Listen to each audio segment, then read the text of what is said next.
Bonjour à tous et bienvenue sur ma chaîne Le Monde de Lily. Alors je reprends la deuxième partie du tag qui a été lancé par Angel Tena et Hugues de la chaîne Saint-Cide en attendant le Père Noël. J'avais répondu à la première partie, tant bien que mal parce que je n'ai pas énormément de jeux. Là la deuxième partie, les questions m'ont semblé encore plus compliquées. Ils vont me pardonner peut-être peut-être que pour certaines questions, je vais passer mon tour.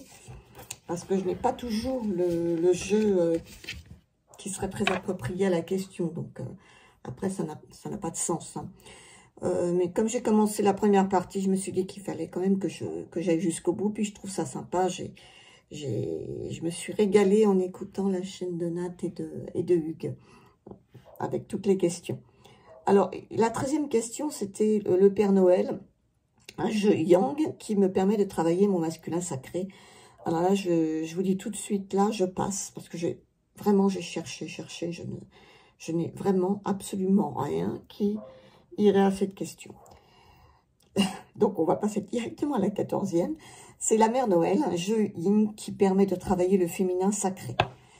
Alors, moi, le jeu que j'ai, qui permet le plus de travailler le féminin sacré, c'est l'Oracle de la Rose de Rebecca Campbell, qui est un jeu vraiment sur la mère Rose qui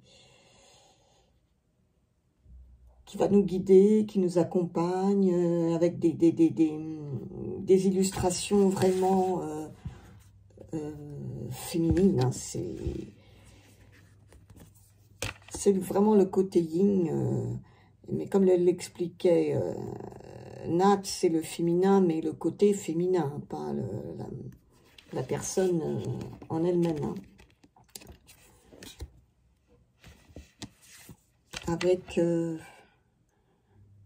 alors ce jeu, il a par exemple ici il a un mot, la grande-mère, et puis ensuite on a des petites phrases pour nous aider à se connecter.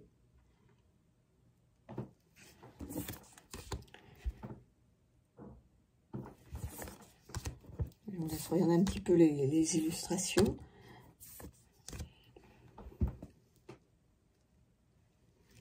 Et je trouve qu'il a vraiment cet esprit féminin sacré, réellement. Enfin, en tout cas, il y a vraiment un esprit yin. Hein, c'est pas... Autant je n'ai pas trouvé de jeu qui avait l'esprit yang, mais celui-ci, bon, c'est vraiment, je pense, l'idéal pour la deuxième question. Il y a un très joli dos avec ses roses, il est plein de douceur. Il était sorti en anglais, et là, je crois qu'en fait, il n'y a pas longtemps qu'il est sorti en français. Hein. Enfin, en tout cas, cette année. Hein. Voilà. Je vais peut-être vous le montrer un peu plus, comme j'ai passé la première question. J'espère que vous voyez bien. Donc, en plus, la petite boîte, là, c'est... Pour ranger, c'est assez sympa. C'est tout de rose, rose un peu poudré. C'est vraiment très féminin comme jeu. Voilà. Alors ensuite, c'était la 15e. Randolph le Renne, un jeu meilleur ami sur lequel je peux toujours compter. Alors c'est un jeu qui date pas d'aujourd'hui. Hein. C'est pas un tarot, c'est un oracle. Encore, ça fait le deuxième oracle, mais comme je vous l'avais dit dans la première partie, j'ai plus d'oracles que de tarot. C'est celui-ci. C'est l'oracle de la à haute vibration de Jenna Blossom. Alors, c'est également un oracle assez féminin, j'avoue, avec cette boîte rose. Ces tranches un peu poudrées, ces couleurs très pastel, très rosées, cette palette de couleurs dans le rose. Et c'est vrai que c'est un oracle, oui, sur lequel je peux toujours compter parce qu'il est, il est chaleureux, il donne comme son nom l'indique, il fait monter les hautes vibrations quand cela est nécessaire, quand on en a besoin. Et les illustrations et le petit bouquin sont toujours là pour me remonter un peu le moral, me guider un peu, me recentrer, essayer de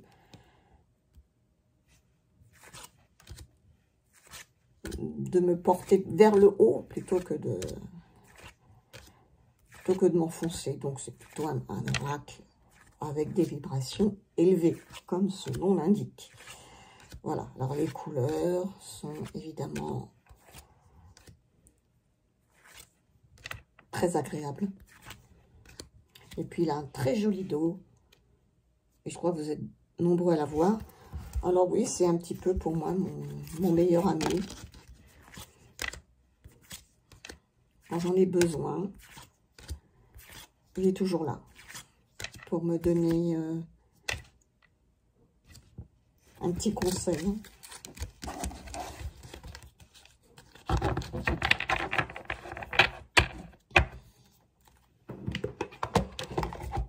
Et c'est pas le... Ah, mais j'ai oublié, il y en a un autre qui va dans cette catégorie. Attendez, je vais le chercher. Non, je sais pas où il est. Bon, c'est pas grave. Je vais pas couper la... De toute façon, c'était un jeu, donc on va pas trop tricher. Voilà. Ensuite, c'était la rose de Noël, un jeu rouge. Comme le poinsettia. Alors là, j'en ai un. C'est encore un oracle. Il s'appelle l'oracle Maasai. Alors oui, effectivement, la couleur du ciel du Kenya, c'est quelque chose que je connais bien et que je suis allée assez souvent. J'ai rencontré ce peuple Maasai où j'ai été faire de la photo animalière. Et le ciel est effectivement d'un rouge incomparable au moment du coucher et du lever de soleil. Et les cartes nous rendent assez bien cette atmosphère. J'arrive à le sortir, voilà. Déjà, le dos. Hein. Le dos, il est bien rouge. Les tranches sont dorées. Et là, ce sont des peintures qui ont été faites par une artiste peintre qui travaille au couteau. Et qui fait, elle s'appelle Eva Sampi, fait pas mal de peintures de ce style. Alors là, c'est sur le peuple Maasai.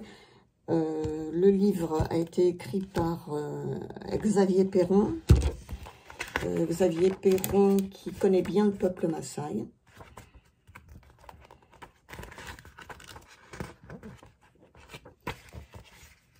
Le petit livret est très intéressant. Parce qu'il nous donne des messages et il nous donne des messages de ce peuple Maasai qui ont beaucoup de sagesse. Voilà. Qu'est-ce que je pourrais dire là-dessus? Illustratrice, donc c'est ce que je vous disais. Lui, Xavier Perron, c'est un écrivain. Il est anthropologue aussi, politique et expert des peuples premiers. Donc il connaît bien ce peuple. Là, on est en plein dans les... Non, il y a du rouge. Hein. Je vous montre quelques illustrations.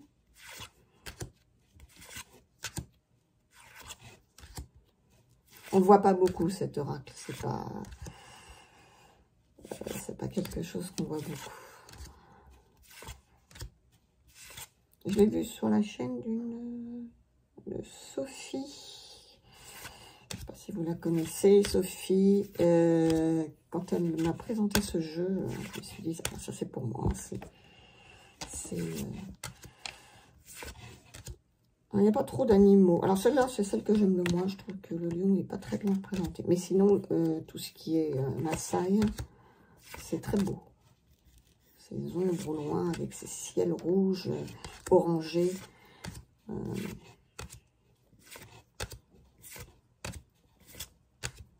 C'est vraiment ça, quoi. Ah, ça, c'est très beau aussi.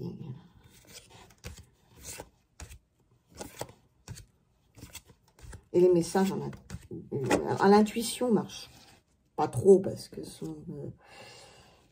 mais les messages qui sont dans le livret est très important. Voilà. Donc là, je pense qu'il répond bien à la question avec ces ambiances et ces ciels rougeoués du Kenya. Ensuite, c'était quoi? Après l'oracle. Ah oui, c'était la 16e question. Alors, 17e question. Embrasse-moi sous le gui, mon amour. Un jeu love qui évoque l'amour et les sentiments. J'ai pas grand-chose là-dessus. Mais bon, moi, j'ai pensé à celui-ci. Alors, vous allez me dire, voilà, pourquoi? Ben, je sais pas. C'est l'ambiance de ce jeu, le Encore Tarot de Chayo Marchetti. C'est... Il y a aussi beaucoup de rouge, hein, d'ailleurs. Mais bon. Les illustrations sont... Si, c'est l'ambiance du jeu qui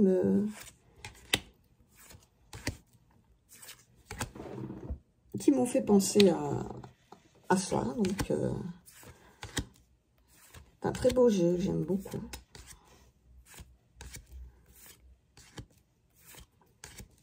Je crois qu'il fait partie de mes premiers tarots, d'ailleurs. J'ai pas beaucoup de tarots, mais celui-ci, ça a été un des premiers que j'ai acheté.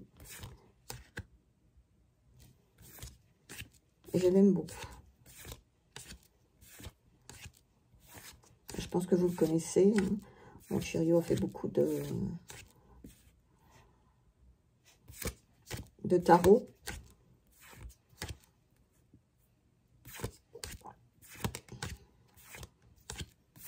Bon, ouais, celle-ci aussi, voilà. Donc, c'était pour répondre à la question de un jeu qui évoque l'amour et les sentiments. Ben, celui-ci, je trouve que il est très bien pour ça aussi. Donc, voilà. Ensuite, c'était la bûche de Yule, un jeu que j'ai ardemment désiré. Là, ça n'a pas été compliqué pour moi. C'est celui-ci. C'est le tarot arthurien. Ça, je l'ai longtemps désiré. Et tellement contente de le recevoir avec ces jolies roses au dos, ces dorures, ces tranches dorées, et puis donc les illustrations d'un Atourian et le livre qui est de Claire Duval qui est fantastique. Ce tarot, je l'utilise vraiment depuis que je l'ai tous les jours sans exception. C'est vraiment le jeu qui m'attire le plus en ce moment.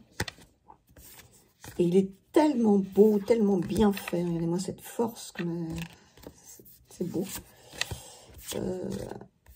Alors moi, j'ai beaucoup appris avec ce jeu, à la fois sur le tarot, parce que je ne suis pas une experte en tarot, et à la fois sur la légende arthurienne, que je connais un peu, mais que Claire connaît parfaitement, et elle nous rappelle tout ça dans ce livre, avec les significations du tarot qui se marient tellement bien.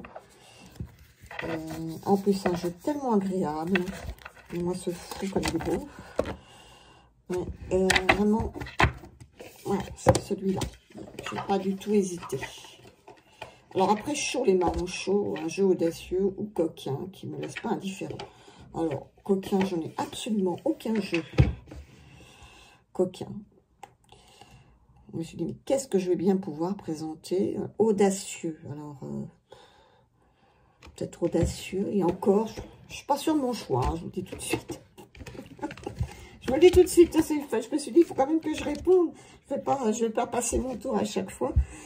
J'ai pris le Journey of Flaming Soul, un oracle qui n'existe pas en français. Bon, c'est un petit oracle qui est paru chez Los Scarabeo. Alors, c'est plutôt onirique, on va dire, qu'audacieux, mais bon, ça peut aussi répondre à cette question. Je ne voulais pas ne pas répondre, mais bon. Alors, il n'est pas du tout coquin, ça c'est sûr. Audacieux peut-être, voilà.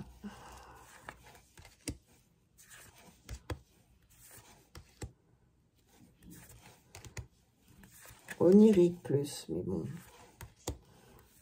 Bon là j'ai un peu dévié, hein, franchement, mais je voulais quand même... Il n'y a pas énormément de cartes dans ce jeu. Dans le livret, alors il n'y a pas grand-chose non plus, j'avoue. Là, c'est sombre. Hein. Il y a du rouge. Là. Oui, aussi, il y a plusieurs cartes. Il y a un peu de rouge aussi. Là, ici. Ouais.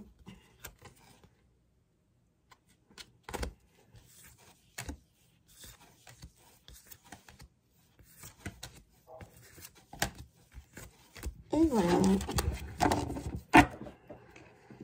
Ensuite, nous avons la question 20, le traîneau du Père Noël. Un jeu de développement personnel qui me permet d'avancer et de progresser. Alors là, j'ai pris l'oracle.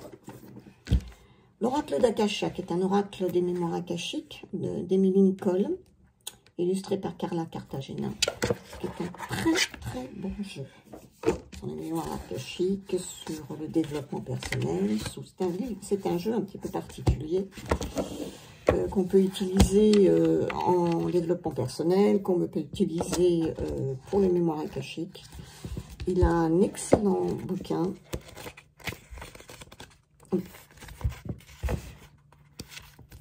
Valérie Mariotte l'a présenté également. Et elle qui connaît bien les mémoires akashiques, on a fait une très bonne review. Alors, on peut travailler avec des planches de radiesthésie pour les mémoires akashiques, mais on n'est pas obligé. Hein. Je vous montre les illustrations qui sont également particulières, très belles. Enfin, c'est un très beau jeu. Hein. Les cartes qui glissent bien sont très agréables à manipuler. Et on peut faire un excellent travail avec ce jeu. Et sur les mémoires akashiques, et sur pas mal de choses. Ça permet d'avancer. Il est pas toujours facile. Il est un peu cash. C'est pas un doudou deck, hein, mais on en est très loin. Hein.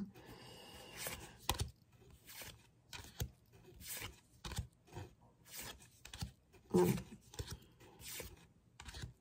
Les illustrations sont très belles aussi. Le livre est très bien travaillé. C'est un très bon livre. On voit qu'il y a eu du travail dedans. L'auteur connaît bien son sujet.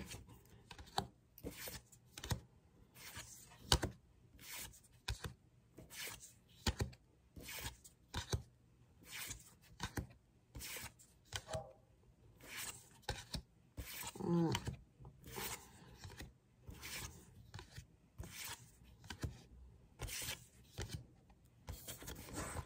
On arrive au bout. Il y a beaucoup de cartes hein, quand même. Et le petit bouquin, il est très bien fait aussi. Et il y a 2 planches de radiesthésie. Et voilà. Donc, tout est expliqué dans le bouquin. Le dos, bon, le dos, c'est pas le plus beau dos que j'ai vu, mais bon, c'est pas très important. La boîte s'ouvre comme ça. Voilà. Après, c'est la question 21. Le chocolat chaud et marshmallow. Un jeu gourmand. Comme un bon chocolat chaud. Moi, j'ai pris celui-ci. Pas celui du Yule, mais celui de Mabon. Dans les saisons de la sorcière. Parce que les couleurs sont très chaudes. On est dans quelque chose de... Par ces couleurs, quelque chose de gourmand. Le chocolat chaud, oui, bah dans les couleurs marron, dans les couleurs d'automne, de feuilles d'automne, de préparation, de...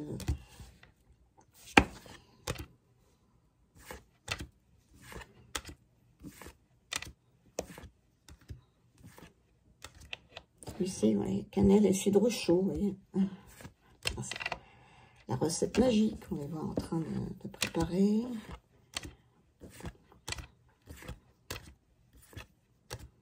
Vous connaissez sûrement. Hein. L'illustratrice est différente des autres. Alors moi, je ne les ai pas tous. Hein. J'en ai que deux. Je suis de Mabon et celui de Yule. Et je crois que c'est celui-ci que je préfère. Excusez-moi, l'illustratrice n'est pas la même pour Mabon. Et je préfère cette illustratrice-là. Bon, ça, c'est un goût personnel. Hein. Bien évidemment. Voilà. Les petits bouquins, bah, ils sont toujours aussi bien faits. Ils sont agréables. Plein de tirages. Des petites... il y a des recettes, il y a des petits rituels. Et ils sont joliment illustrés. Ensuite, c'est Champagne, un jeu festif qui me donne le sourire. Là, c'est celui-là que j'ai depuis longtemps, déjà. C'est le Wandering Star Tarot, qui est un tarot qui a été fait par Kat Pierce. Il est très coloré, il est très agréable. Oui, il est gai, il donne le sourire, c'est un tarot qui fait pas peur. Hein. Toutes les cartes sont pleines de couleurs et de joie de vivre.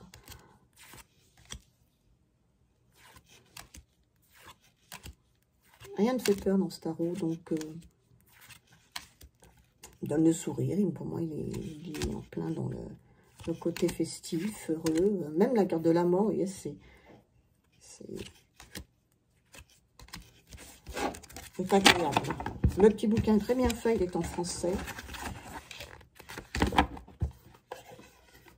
J'aime beaucoup ce jeu. Je l'ai depuis pas mal de temps. Ah oui, je vous ai pas montré. Pardon, le dos qui est également sympa. Ensuite, c'est... On est à la 22. La 23, c'est la messe de minuit. Un jeu spirituel avec lequel j'aime me recueillir ou méditer. Alors, j'ai choisi le tarot de la bienveillance. Le tarot de Colette Barnwright, qui est un tarot que j'utilise pas en tarot, hein, parce que c'est vraiment un tarot qui, comme son nom l'indique, de la bienveillance, il est très positif. Hein. Donc, pour moi, il y a de très grandes cartes. Il y a un très beau dos, des tranches dorées, et les illustrations sont dans l'ensemble bienveillantes, comme l'indique le nom de ce tarot. Elles sont très belles. Donc ça, c'est vraiment un tarot avec lequel j'aime bien méditer, me recueillir, regarder les illustrations, tirer une carte. Très intéressante l'illustration de l'ermite, je trouve. Ouais.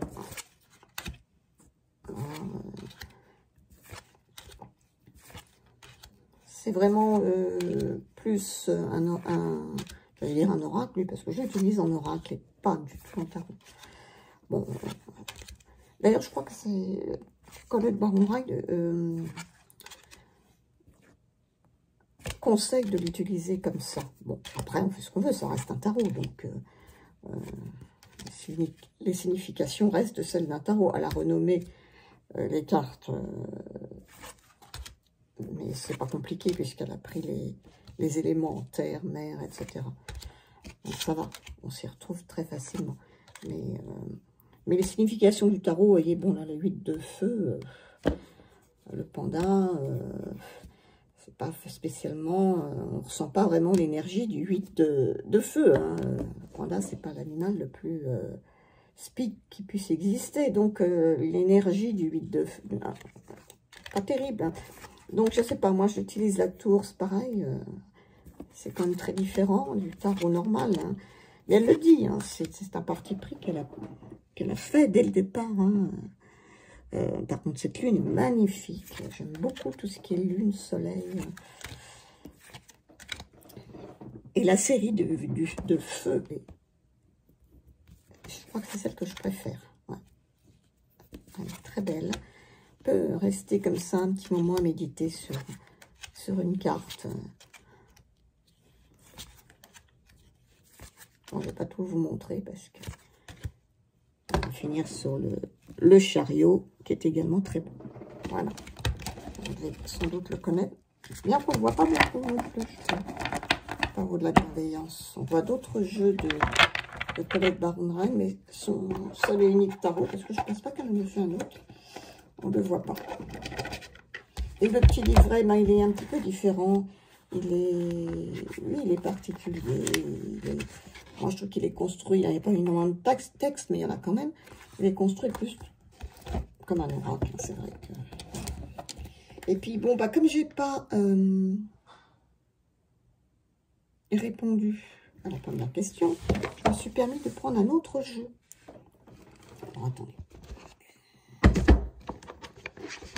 Pour cette question, c'était également donc pour un jeu spirituel avec lequel j'aime me recueillir ou méditer. J'ai également l'oracle de l'alchimie de lumière, un jeu d'Amandine Potier, illustré par Laure Philippon. C'est un très beau jeu, un très beau dos, où j'aime me recueillir sur les illustrations. Je ne me sers pas beaucoup du livret, parce que pour moi, le livret est un peu trop perché. Par contre, les illustrations, je peux me poser dessus et les contempler et méditer. Parce que je les trouve très belles.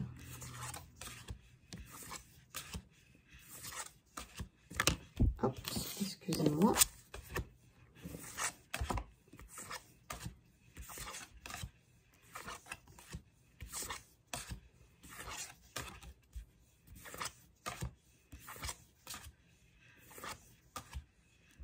Il y a énormément de détails, on peut s'y plonger pendant un bon moment.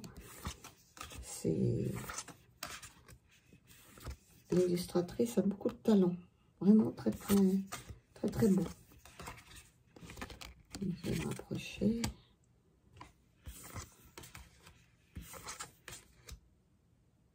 Voilà. Et le livret est très beau également. Mais comme je vous le disais, il est très beau. Hein. Vous avez la carte en grand, là. Il y a beaucoup de textes. Mais comme je vous disais, moi j'ai un peu de mal avec les textes. Pour certains, ça va, ça dépend en fait. Donc, je m'y plonge toute seule. Mais ce sont vraiment des cartes de guérison, hein, des cartes de méditation, guérison, etc. Voilà. Et le jeu que je rêve d'avoir pour Noël cette année, ben, c'est vrai qu'il y en a un que je rêvais d'avoir, je ne sais pas si je l'aurai, c'est un peu le même que... C'est pas un peu, c'est le même que celui qui s'appelle le Yule-Tide, le tarot sur Noël. Parce que c'est vrai que sur les jeux de Noël, je n'en ai pas. Bon, maintenant, je ne suis pas sûre de l'avoir. Hein. Voilà. Bon, bah, écoutez, j'espère que cette vidéo vous aura plu, même si je n'ai pas répondu vraiment à toutes les questions. Et bah, je vous invite à voir évidemment les vidéos qui ont été faites par Hugues et Nat, parce qu'elles sont super comme d'habitude, hein, bien sûr.